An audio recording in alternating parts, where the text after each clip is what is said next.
ninyo kinakasuhan, pinipili ninyo ang kinakasuhan ninyo, pinapatahimik ninyo ang kalaban ninyo, yung mga totoong may kasala ay malaya, yung pasensya po ng taong bayan maikli lamang. Tingnan po natin kung anong susunod na kabanata. Kahit ako po, hindi ko alam kung anong mangyayari.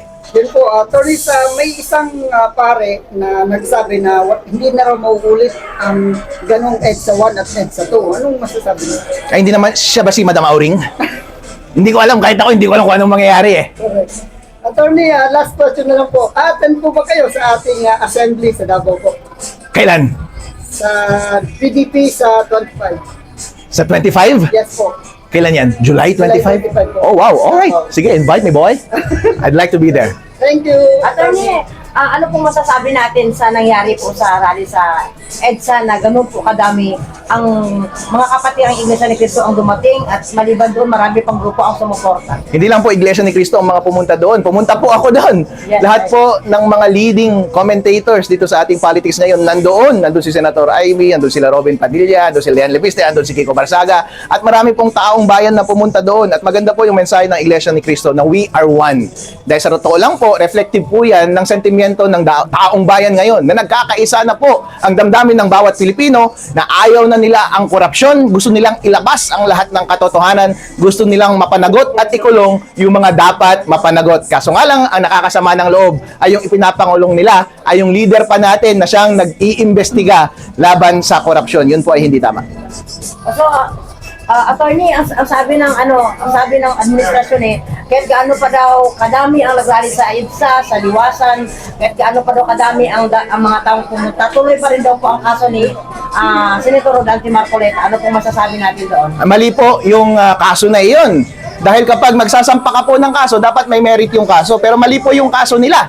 Ang plunder po, ang gravamen po niyan ay nagpayaman ka dahil sa iyong public office. Ibig sabihin, dahil sa iyong public office ay nagkamkam ka ng maraming salapi. Dahil ba sa public office kaya siya nagpayaman? Hindi naman po. Dahil magkakandidato lamang siya. Ang testing niyan na hindi involved yung kanyang public office ay kahit hindi ka naman sitting congressman or hindi ka sitting politician, pwede ka namang tumanggap ng mga private donation, hindi po ba? Therefore, hindi necessary ang iyong public office para tumanggap ng donasyon. Therefore, kung hindi necessary yung public office, hindi siya element na pasok doon sa plunder laban sa kanya. Isa po iyong pribadong transaction between normal na tao na nagbibigayan at tumatanggap ng pera. Ngayon po, ako po, bilang Vice Mayor, nakakatanggap rin ako ng pecuniary benefit mula sa mga kaibigan ko. Ibig sabihin, halimbawa, linebre ako ng nanay ko. Pecuniary benefit. Is it by reason of my public office? Hindi po. Dahil mahal lang niya ako. Ganon din ang nangyari kay Marcoleta. Dahil mahal siya ng mga kaibigan niya, binigyan siya ng pera para suportahan, ginastos niya, wala pong masama doon. As a matter of fact, pinawalang sala po siya ng COMELEC. At sinabi ng COMELEC na hindi pa siya kandidato that time. Therefore, hindi iyon donasyon pang-eleksyon o pang-kandidato. At ganon din dapat yung mga nag-donate. Dahil ang bawal lamang ay kapag nag-donate ka laban sa iyong kandidato. So kapag hindi ka nag-donate sa isang kandidato, ibig sabihin, nag-donate ka sa isang kaibigan mo. Pribadong transaksyon mula sa isang kaibigan, papunta sa isang kaibigan, ginastos para sa isang bagay, masama po ba iyon? Hindi po. Kapag hindi po iyon na-reflect sa kanyang statement of assets and net worth, hindi po masama yun kasi nagastos na nga. Halimbawa, kapag binigyan mo ako pang merienda ngayon, pinambili ko na ng pang merienda, hindi ko ikinayaman yun. Kasi nagastos ko na po dahil ang salin po ay snapshot ng yaman mo as of a certain date. Kaya kapag nagastos mo na as of a certain date, hindi mo kailangang i-declare. In other words, hindi po siya nagpayaman, mas lalong hindi ill-gotten iyon dahil hindi ill ang pamamaraan. Dahil legal po ang kanilang ginawa at hindi po yun by reason of him being a congressman, only by reason of him as a future candidate. At hindi po masama na tumanggap ng pera bilang future candidate. Dahil sabi ng COMELEC, hindi yan pasok sa batas ng eleksyon dahil hindi pa siya kandidato noon. So wala po siyang masamang ginawa. Ang nangyayari lang po ngayon ay malinaw. Kaya po siya kinakasuhan at gustong ipakulong ay para hindi siya makapagsalita during the impeachment ni VP Sara Duterte At dahil pinapatahimik na rin siya dahil siya yung leader ng investigasyon laban sa korupsyon dito sa ating bansa. Last question, attorney. Ano pong masasabi natin na sinalubong po ng mga Pilipinong nagrarally sa Canada ang kanilang presidente? Hindi, tatanong ko. Sino po? Nag-viral po si Nagkaroon Marcos sa po si Canada. Marcos dahil sinalubong po siya ng mga Pilipino na taga-Canada Oo, pinagmumura. na pinagmumura po siya doon kung saan po siya po nakastay. Well earned, sir! You deserve it! Yeah. He deserved it. Yep. Sir, gaano ho kayo kakumpiyansa na malalagpasan po ni VP Sara yung impeachment? Malaki po ang kumpiyansa ko na malalagpasan yung impeachment dahil na-testing na po natin yan noong panahon na nakuha natin briefly yung leadership sa Senate. And yan po ay nangyari just after nagkaroon sila ng mga hearings doon sa Committee on Justice. Nakita natin yung sentimiento ng taong bayan, ayaw nila sa impeachment. Nakita rin natin yung sentimiento ng mga senador, ayaw nilang kontrahin si VP Sara Duterte dahil siya yung front runner ng susunod na eleksyon, siya yung mukhang susunod na presidente ng Pilipinas. Gusto nilang i-align yung sarili nila sa future power ng ating bansa. Kaso nga lang, naipit kasi sila eh. Hindi mo kasi maiiwasan yung korupsyon na skandal ni BBM sa kanyang administrasyon. Kaya takutin mo lang sila ng konti, nakakasuhan sila, lilipat ulit sila sa kabila. Pero kapag naging purely impeachment issue na ito, tapos na po yung flood control dahil wala na tayo doon sa, hindi na natin hawak yung Blue Ribbon Committee. Pero kapag naging pure impeachment issue lang ito, nagtitiwala ako na hindi nila makukuha yung 16 votes. Wag lang nilang ulit, baliktarin yung 24 number, gawin na namang 22, tapos gawing 21, gawing 20. Magiging 12 na naman, mga buwisit itong mga to, hindi po pwede. Ang taong bayan po ay maikli lamang ang pasensya pagdating sa mga kabulastugan na yan, sa mga maling gawain. Hindi po pwede na wala na silang paraan para ipagtanggol pa nila kanilang sarili at para mairal pa rin ang demokrasya hanggang sa 2028. Dahil po kapag ginawa pa rin nilang loko-loko ang proseso ng impeachment, ibig sabihin hindi na makakatakbo si VP Sara Duterte sa 2028. Ang tanong lang po dyan, simple, gusto mo ng taong bayan na hindi makatakbo si VP Sara sa 2028? O ayaw nilang mangyari yun. Gusto po nilang makatakbo ang kanilang manok. Kaya wag po nating i-undermine ang demokrasya sa pamamagitan ng pekeng mga witness, pekeng mga ebidensya, at paglalaro ng numero doon sa Senado. Ang sabi, kagabi po attorney, nag-speak po si Senator Robin. Pagbukas daw niya kapon ng kanyang AFP, mayroon na naman daw po siyang kaso. Kinasuhan na daw po siya. Yes, ang warrant manggagaling pa daw po sa ICC. Ano pong masasabi natin doon? Si Robin? Wala, daming chismis dito sa ating bansa. Hindi ko pa na-verify yan. Hindi natin alam. Oh, sige. Thank you, attorney. Thank you, Atty. Alright. Attorney, salamat sa Thank you po. pagpapulak. Thank you. Thank you so much. Salamat. Sir, thank you. Thank you. Thank you. Thank you lang yung mic, sir. Oh, yeah, buddy. Nice mic, bro. Para mas maliwanag yung ano. Thank you sa shoutout mo. Nag-viral yung vlog ko.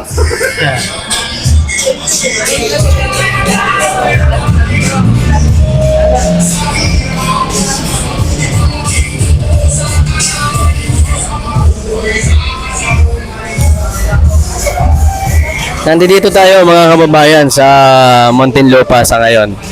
And syempre, nandito sila sila si Attorney Garin, kasama po natin ngayong hapon ho na ito. Ayan, sige. Ayan. 1, 2, 3. Si Attorney Garin. Video ka doon. Kasama po natin ngayong hapon ho na ito. 2, 3. 1, 2, 3. Sambay kabayan kasi tatanungin natin. Attorney Garin, kahit mga 2 minutes lang okay lang about impeachment ni VP Sara. Ayan, so kasama po natin pagkatapos mga kababayan, hintayin muna natin saglit pagkatapos.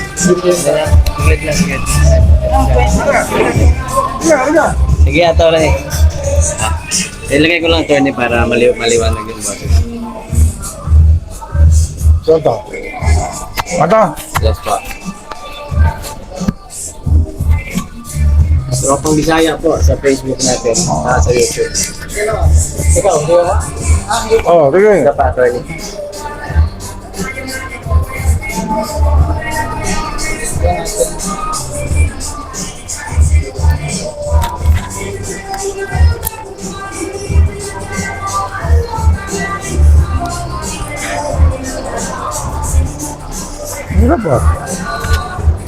At dito, attorney, pwede na dito. Ayan. Yan, okay na. Thank you po. Anong natin? Attorney, gaano po kayo kakumpiyansa na malulusutan po ni VP Sara yung impeachment? Kasi malapit na po yung trial po eh. Hindi lamang kumpiyansa, kundi sigurado. Kasi, para sa akin, ngayon pa lang, impeachment is already dead. Kasi they don't have the numbers. Ang totoo, wala silang numero eh. Ang mga ebidensyang hawak nila, hindi naman kapanipaniwala. Kaya, naniniwala ako na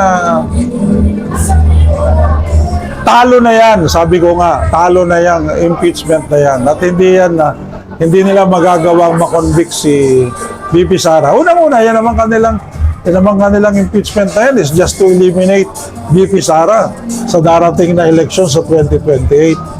Kasi front runner si VP Sara eh. Wala silang makitang itatapat. And that's the only means na pwede nilang ma-eliminate through impeachment. Eh kaso ayaw rin naman ng taong bayan. Pangalawa, wala silang numero. Di ba? So ang ginagawa nila, ini-interpret nila yung Constitution do sa 2/3 eh. Di ba? Eh, ano ba ang 2/3 ng 24? Eh alam nyo, ang mathematics, exact science yan. Hindi mo pwede pagbali-balintungin yan. So, hindi nila kayang makakuha ng 16 na boto para ma-impeach si VP Sara. Yun lang. Last na lang sir, Okay. bilang ini-opinion ho sa naganap po na rally ng INC. Alam mo, yung rally, karapatan naman ng lahat ng mga Pilipino yan. But definitely, ang naganap na rally ay hindi lamang INC. Naroon din kami, PDP Laban, pero hindi kami nagsusuot ng aming damit na PDP Laban in respect para sa kanila. Di ba? So, karapatan ng bawat Pilipino na magpahayag at yan ay ginagarantiyahan ng ating konstitusyon. Kasi talagang sa nangyayari sa atin ngayon, kinakailangan tao manindigan na. At ako, ito ang huli ko sasabihin sa inyo. Sa anumang sandali, sa anumang pakikipaglaban, yung will of the people is always the decisive factor in every struggle. Laging ang tao ang kahuli-hulihang magpapasya niyan. At ang tao ang magtatalaga ng tagumpay. So, yun lang. Thank you po. Thank you rin. Ay hindi po kami papayag sa ginawa nilang unconstitutional na ginawa kay Tatay Digo. Kung kaya po ang aming grupo po ay nagsagawa ng malawakang motorcade noong March 16, 2025. Kapag ka po naalala ninyo, yung nakita niyo po napakahabang motorcade, wala pa po kami uniforme noon. O base po sa SMNI, na nung nagkaroon na po ng pag-comments ng motorcade ay umabot daw po kami ng 1,000 mahigit, almost 1,700 plus riders. At dahil po doon, habang pa kami po ay nagmamotorcade, ay sinalubong po namin at inattempt po namin banggain ang mga kapulisan nagagwardya doon sa Mendiola. At yun ang dahilan po kung bakit po kami nag-viral ng araw na yun. And as we had our debriefing, nagkaroon po ng pagkasunduan na buuin po namin at ipagpatuloy po na kami ng aming grupo.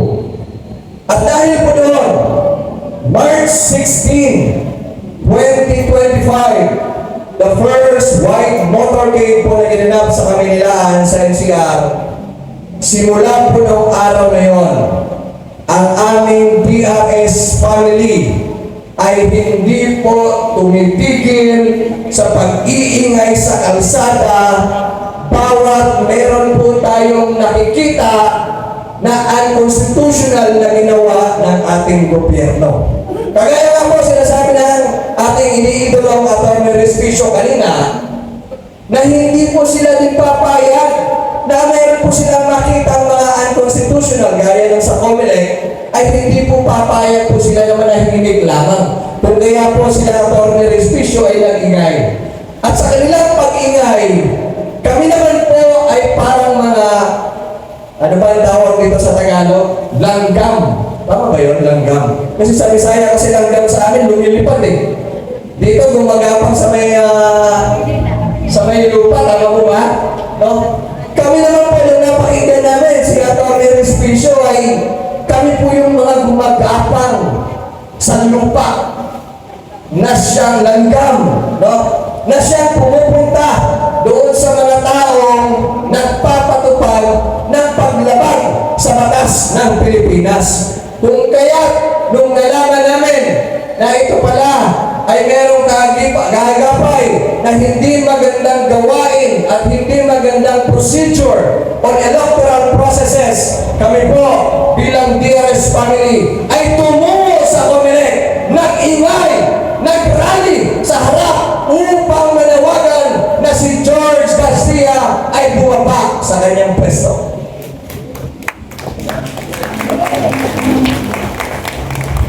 Sa mga araw na yun, hindi po namin inalinta na kung ano po ang kinahinatnan ng aming buhay.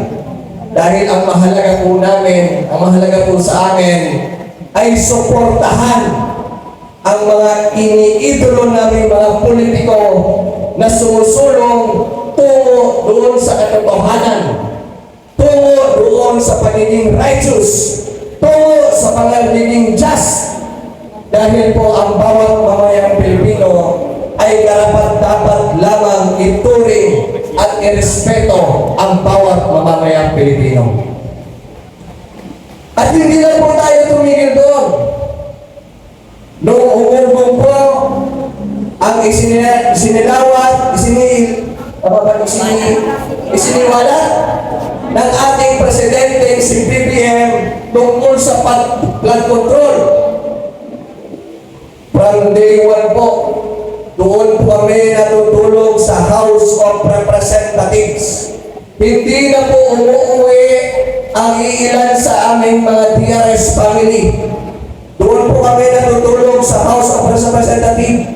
Sa may, ano tawag doon? Parang may, ano doon, Action Center, no? Doon sa Quezon City. Ang higaan lang po namin ay yung plastic ng basurahan.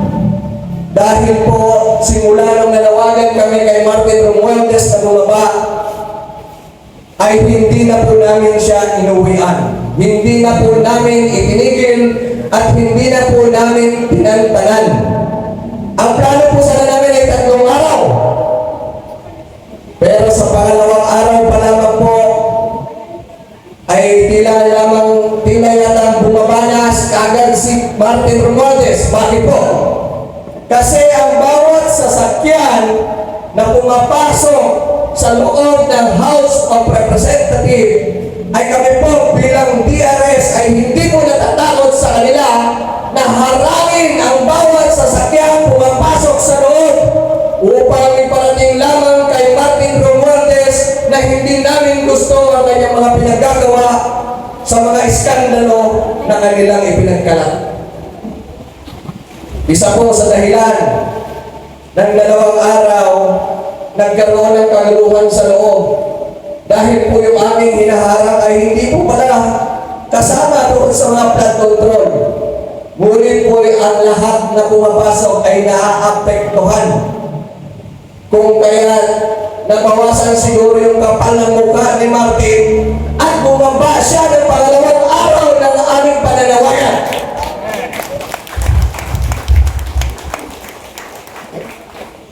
Sumunod naman po, nung dito naman po sa impeachment ng ating mahal na Bibi Sara, kami rin po ay walang pakundangan sa pagbigay ng aming suporta sa House of Representatives upang ipaalam doon sa mga malalaking mga buhaya na nasa loob ng Congress tungkol sa kanilang ginagawang kapalastugan sa impeachment proceedings. Kung kaya't naroroon din po kami, araw-araw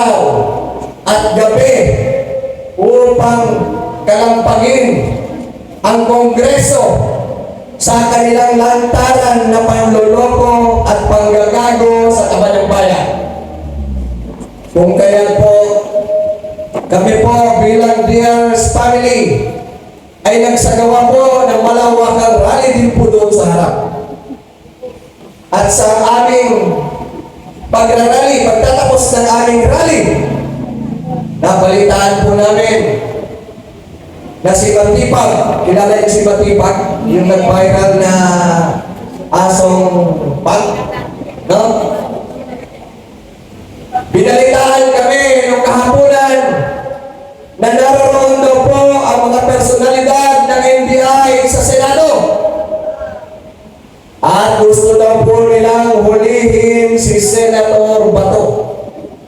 Pero bago po doon sa Senado, nais ko lang po kami sa inyo ipaalam din po na nung si Kong Leandro Libiste na nanawagan ng suporta para po doon sa excise tax at iba.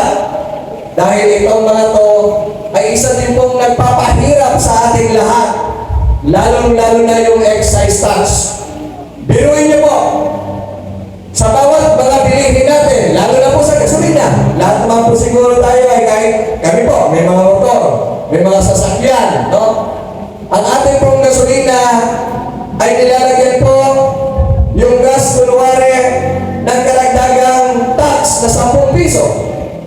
Kung ang base fare po ng gasolina ay 60 pesos, kung lalagyan po ng excise tax na 10 piso, ito ay magiging magkano po? 70 pesos. Pagkatapos po ng 70 pesos, out of that excise tax on top of it, ay meron pa po IVA. Hindi po ba? IVA. Pag sinabi mong IVA,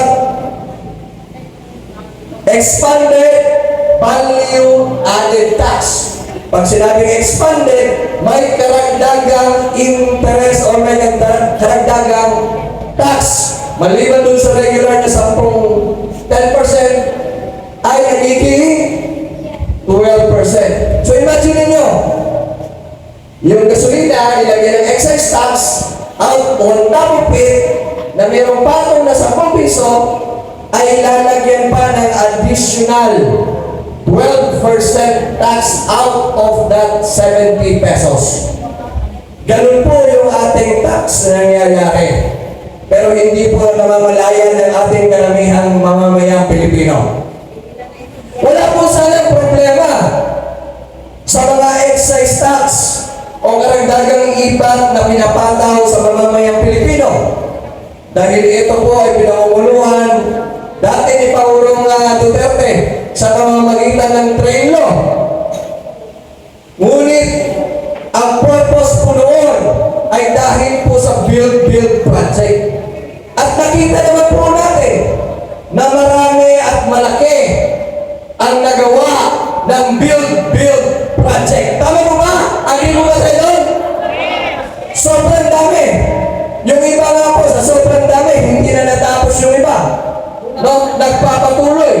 Yung iba, hindi na pinagpatuloy dahil sa pride at ego ng bangat na presidente. Ganon kaganda, supposedly, yung mga karagdagang taxes na ipinatong sa ating mamamayang Pilipino upang makatulong sa pangkalahatan. Ano po nagiging problema ngayon? Ang nagiging problema po ngayon ay yung mga excise tax at IVA ay ginagamit na lamang upang bumili sa SM ng maleta at kargahan ng mga limpak na kaban ng bayan. Papayag pa kayo na ang inyong pinaghihirapan sa kanya-kanya ninyong mga trabaho ay gagaguhin at nanakawin lang ng mga ilang politiko? Papayag pa kayo na ang pagnanakaw galing sa dugot pawis ninyo ay gagaguhin lang kayo? Papayag ba kayo na ang mga tao na ito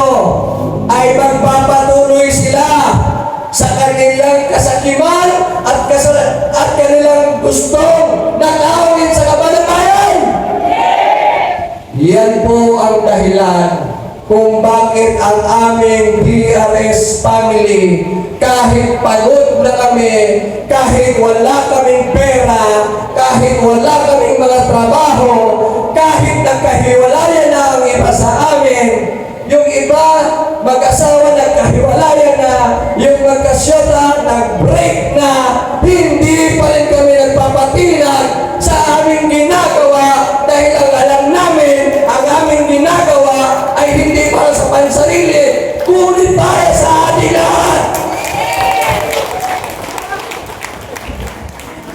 Ganyan po ang sakripisyo ng bawat miyembro ng aming pamilya. At hindi po lahat pwedeng magbigay ng gano'n. Lahat ng mga mamamayang Pilipino galing sa mga administrasyon. Pero hindi lahat ng mga magalit sa administrasyon ay handang magsakripisyo katulad ng ginagawa namin. Pero hindi po kami nagrereklamo. Wala po kayong nagrereklamo, wala po nagrereklamo sa amin sa social media, sa aming kapaguran. Bakit?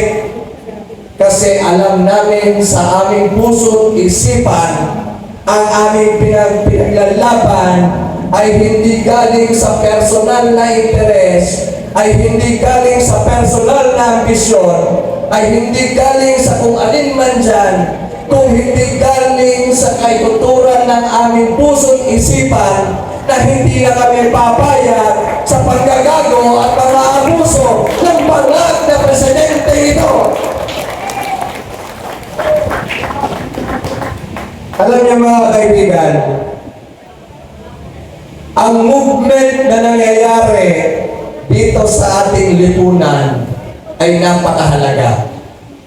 Kung maalala po natin, nung nakuha po natin ang ating independensya sa pamamagitan ng Colonial Spanish noong June 12, 1898. Ito ay pinamumunuan nino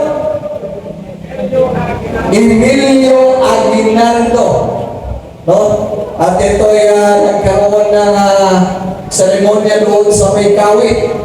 Ngunit, earlier than that, nandyan na po yung ibang mga revolutionary natin.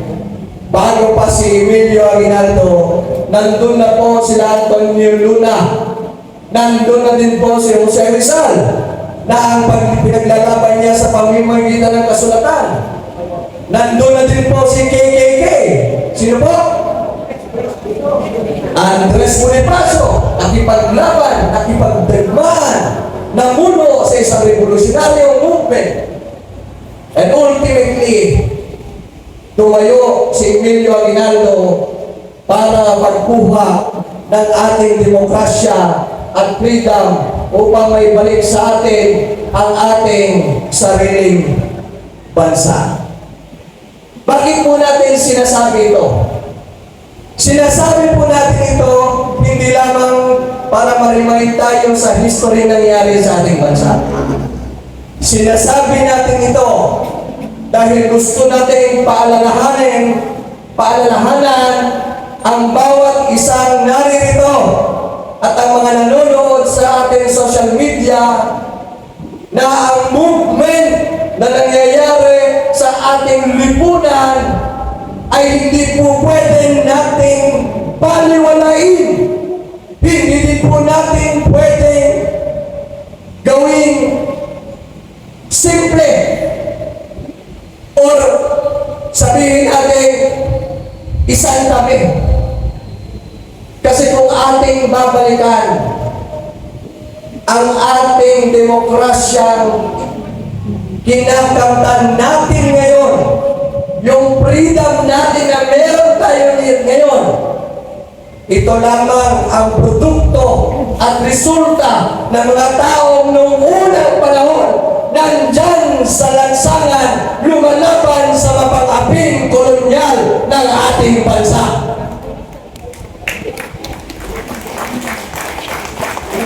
Kung kaya po mga kaibigan, kami po sa TRS family, hindi po kami nagpapatingan. kahit ang karamihan sa amin ay nawala na ng trabaho, nawala na ng diskarte at negosyo sa buhay,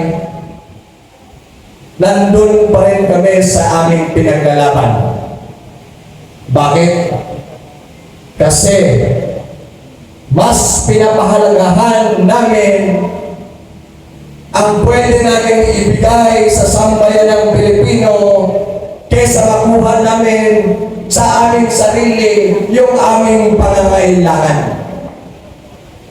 Kasi kung hindi naman po namin magiging gano'n ang aming puso't isipan, abay matagal na po kaming tumigil sa pangingipaglaban.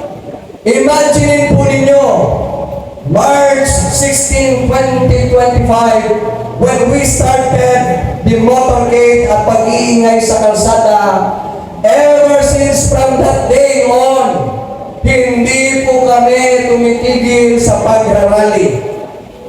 At for your information, sa lahat ng mga nanonood sa kanilang tabayan, lalong-lalo na mga kampon ng bangag na trolls, ang DRS family ay hindi po bayad. Ang DRS family ay ni piso hindi tumatanggap kahit kanino man. Kaya pinagmamalaki po namin ang bawat miyembro ng aming samahan dahil ang aming pinaglalaban sa kalsada ay bunga ng dugot pawis ng aming pakikibaka, paghahanap buhay upang kami merong kinakaharap, merong kalakasan para salubungin ang mga mapang-abusong nakaupo sa bansang Pilipinas. Ganyan po ang DRS family. Yung iba akala nila, ay may plano to. Siguro in the future.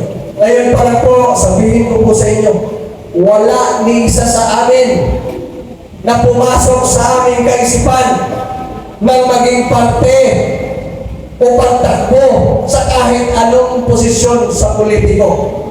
Dahil kami po ay hindi at walang mga isip politiko. Hindi po namin passion yon. Hindi din po namin karakter yun.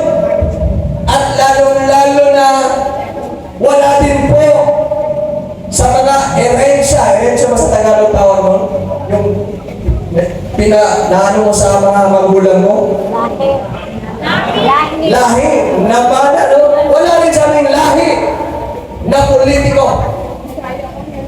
Ang tanging meron lang po naming dala ay pagmamahal sa Diyos, pagmamahal sa bayan, at pagmamahal sa kapwa, kung bakit ang aming mga ginagawa ay hindi para sa amin, kung hindi para sa inyong lahat. Pag-congressman ng Muntinlupa, kuya kami, joke lang. Totoo po ang sinasabi ko po sa inyo ngayong hapon na ito.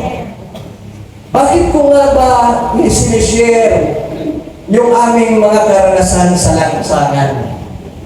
Isinishare po namin sa inyo ang aming karanasan sa lansangan dahil gusto namin maramdaman ninyo sa inyong mga puso't isipan na ang bawat ikot ng aming mga gulong ay hindi ito sa pangsariling interes, kung hindi ito'y isang dedikasyon na inalay namin sa aming Panginoon, na inalay namin sa aming sariling bayan, at inalay namin sa mamamayang Pilipino. Dahil kung ang karamihan hindi pwedeng makipaglaban na katulad ng ginagawa namin, kami bilang DRS family, hindi magpapatinag at hindi kami titigil hanggat ang mga abusong gobyerno ay bumaba sa kanilang pwesto.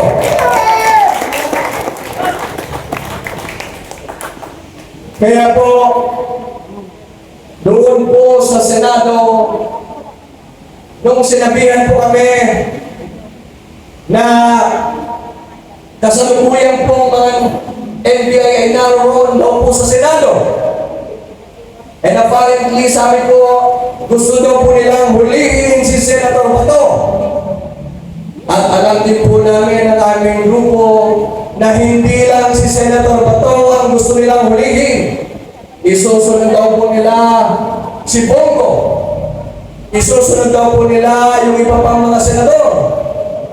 At siguro lamang po ay inaantay lang po nila unahin si Senator Bongo. Kung kaya nung araw na yon, naroon po kami sa House of Representatives. Ako po yung pinakahuli-hulihang nagsalita roon. At nung natanggap po namin ang mensahe na uhulihin at naroon na daw ang mga miyembro ng NBI, ang aming grupo at iba pang mga naroon sa rally sa House of Representatives ay kaagad-agad tumungo papunta doon sa Senado upang mabigyan ng proteksyon ang aming mahal na Senator Bato, dahil alam po namin na ang dahilan kung bakit nabuo ang grupong DRS ay dahil sa pagdukot ng aming Tatay Digong na alam namin unconstitutional.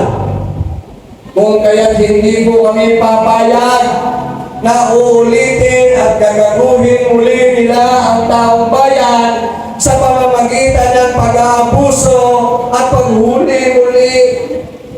paghuli ulit sa ating Senator Bato na kagaya ng Tatay Digong. Dahil alam po namin na paghuli kay Tatay Digong ay unconstitutional na.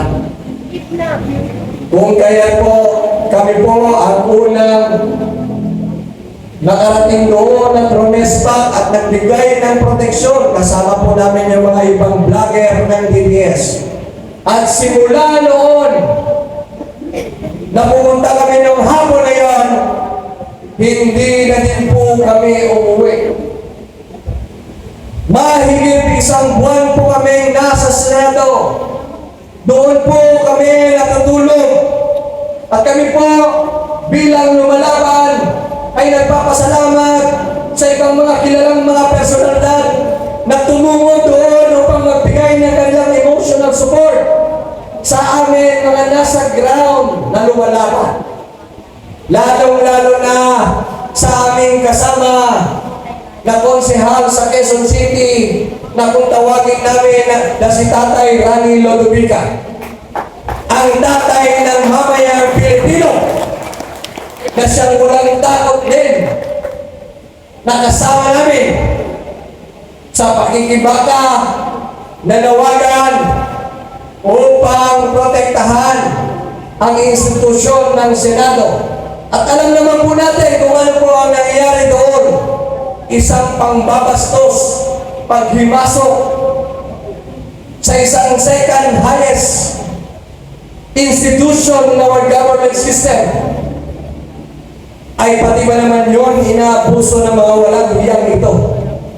Kung kaya po, mahigit isang buwan din po kami naroon. At dahil po ron, hindi po nila nahuli ang aming pinakamamahal na Senator Bato. Pinaharap po namin ang bawat sasakyan lumalabas. Tinitignan po namin kung dinukot ba nila si Bato at isinakay sa sasakyan. Dahil po napatunayan at nakita namin naroon sa sasakyan, handa po kami magpakamatay o handa po kami masagasaan at mamatay. Maprotektahan lang, hindi lang si Bato, kung hindi ang justice system ng bansang ito. At kung nakita niyo po siguro, yung isa po namin kasamahan, yung aming National President na si Kat Ating, wala po siyang takot na lumusog mag-isa doon sa mga barikada ng mga kapulisan. At para may share ko po sa inyo, ang susi po ng kanyang motor ay iniwan na po sa aming kasama. Alam niyo po kung ano yung sinabi niya? Iiwan ko sa iyo ang susi na to.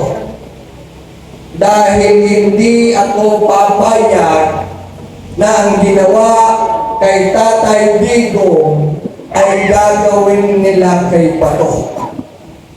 At ang susi ng motor ko ay nagpapahiwatig na kahit ngayon mismo ay handa akong mamatay para sa bayan.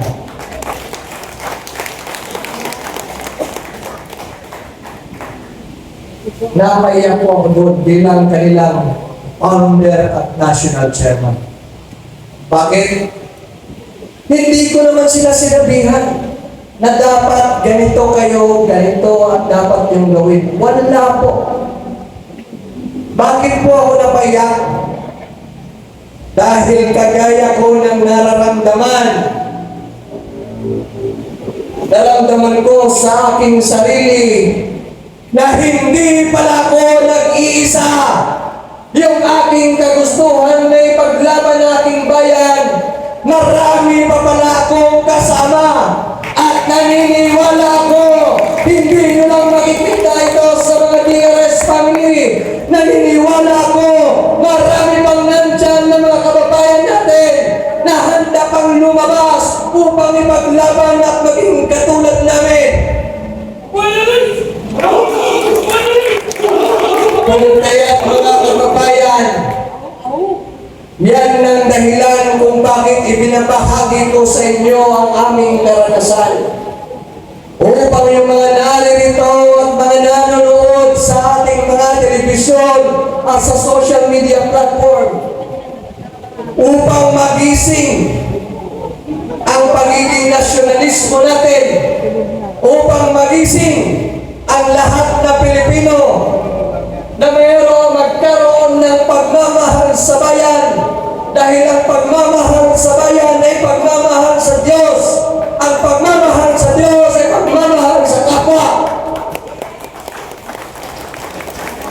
Kailanman hindi mo pwedeng sabihin sa akin na mahal mo ang Diyos, pero hindi mo mahal ng iyong kapwa. Minsan ka, asawa mo, hindi mo na minamahal eh. Totoo. Minsan ka, anak mo, hindi mo na naaabuso natin. Minsan mga magulang natin, nawawalan tayo ng respeto. Minsan mga kapitbahay natin, sobrang lalim ng mga marites na mga hugot natin. Totoo, real talk. Bakit? Kasi nawawala po ang pagmamahal natin sa kapwa. Kaya huwag mong sabihin sa akin na mahal mo ang Diyos, pero hindi mo mahal ang iyong kapwa. Dahil ang pagmamahal sa Diyos, akibat nun ay pagmamahal sa bayan. At ang pagmamahal sa bayan ay dinidicate mo ito sa sambayanang Pilipino o sa kapwa-tao.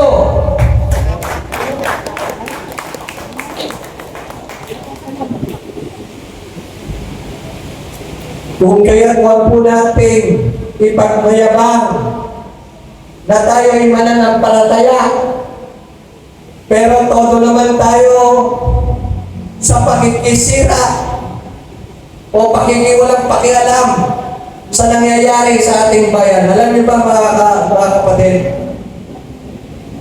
Ang pagnanakaw mo ay hindi po ito gawain ng ayon sa ating Panginoon.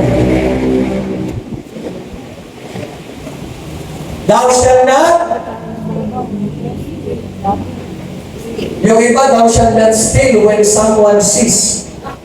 No, kapag wala daw nakakita, tsaka nagnanakaw. Pero kahit mag-isa ka lang dyan sa isang institusyon mo yan, huwag mong kalimutan, lalo na yung mga nanonood namin mga magnanakaw, na meron po tayong Diyos na nakatingin po sa inyo.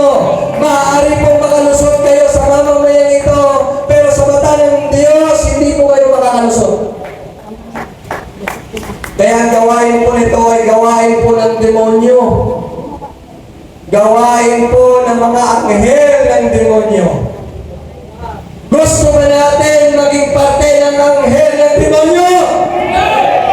Gusto ba natin yung gawain ng demonyo?